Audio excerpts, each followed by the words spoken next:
Hi hello star news Telugu channel కి welcome. Nepal మాజీ ప్రధాని కేపీ శర్మ ఓలీ అరెస్ట్. బాలెన్ షా ప్రమాణం చేసిన మర్నాడే అరెస్ట్ జరిగింది. మరి నేపాల్ మాజీ ప్రధానమంత్రి కేపీ శర్మ ఓలీని పోలీసులు అయితే అరెస్ట్ చేశారు. గతేడాది జరిగినటువంటి జెన్జీ ఆందోళనలను కూడా హింసాత్మకంగా అణచివేశారనే ఆరోపణలపైన ఆయనను అయితే అరెస్ట్ జరిగినట్టుగా కూడా తెలుస్తుంది. అయితే నేపాల్ కొత్త ప్రధానిగా బాలేంద్ర షా ప్రమాణం చేసిన మర్నాడే ఈ పరిణామం అయితే చోటు చేసుకోవడం కూడా గమనార్హమనే చెప్పాలి. మరి ఓలీని బక్తాపూర్ లోని గుండూరులోని ఆయన నివాసంలో నేపాలీ పోలీసులు అదుపులోకి అయితే తీసుకున్నారు. మాజీ ప్రధానితో పాటు ఆయన మాజీ హోంమంత్రి రమేష్ ను కూడా అరెస్ట్ చేసినట్టుగా కూడా అధికారులు అయితే వెల్లడించారు. మరి గతేడాది సెప్టెంబర్ లో నేపాల్ యువత ముఖ్యంగా జెన్జీ ఉద్యమకారులు నిరసనతోటి రాజకీయ సంక్షోభం అయితే ఏర్పడింది. అక్కడ ప్రధాని ఓలీ అధ్యక్షుడు రామచంద్ర పౌడర్ సహా పలువురు మంత్రులు రాజీనామా కూడా చేశారు. వాళ్ళను అంటే మాజీ ప్రధాని ఓలీ, మాజీ హోంమంత్రి రమేష్ లేఖ కూడా ఈ ఉదయం అయితే అరెస్ట్ చేసినట్టు తెలుస్తోంది. చట్ట ప్రకారం ఆసక్తికి ముందుకైతే సాగుతోంది అని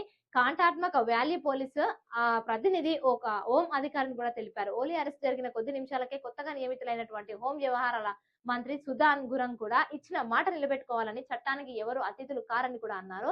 మేము మాజీ ప్రధాని కేపీ శర్మ ఓలీని, మాజీ హోంమంత్రి రమేష్ లేఖక్ను కూడా అదుపులోకి తీసుకున్నాం. ఇది ఎవరిపైనైనా ప్రతీకారం కాదు, ఇది కేవలం న్యాయానికి నాంది మాత్రమే. ఇప్పుడు దేశం కొత్త దిశను కూడా తీసుకుంటుందని కూడా నేను నమ్ముతున్నాను అని ఆయన అయితే ఫేస్బుక్ లో ఒక పోస్ట్ కూడా పెట్టారు. ఇదంతా ఇలా ఉంటే ఇక ఈ అరెస్ట్ పైన ఓలీ మాట్లాడుతూ ఇది కక్షపూరిత చర్యను కూడా ఆరోపించారు. తాను న్యాయ పోరాటం చేస్తానని ఆయన మీడియాతో అన్నారు. గతేడాది సెప్టెంబర్ లో జరిగినటువంటి జెన్జీ ఆందోళనలో 19 మంది యువకులు సహా 70 మంది ప్రాణాలు అయితే కోల్పోయారు. దేశంలో అవినీతికి వ్యతిరేకంగా నేపాల్ యువత ఈ ఉద్యమం అయితే చేపట్టింది. అంతేకాదు సోషల్ మీడియా పైన నిషేధం విధించడం వంటి చర్యలు కూడా ప్రభుత్వం పైన వ్యతిరేకతను కూడా కారణమైంది.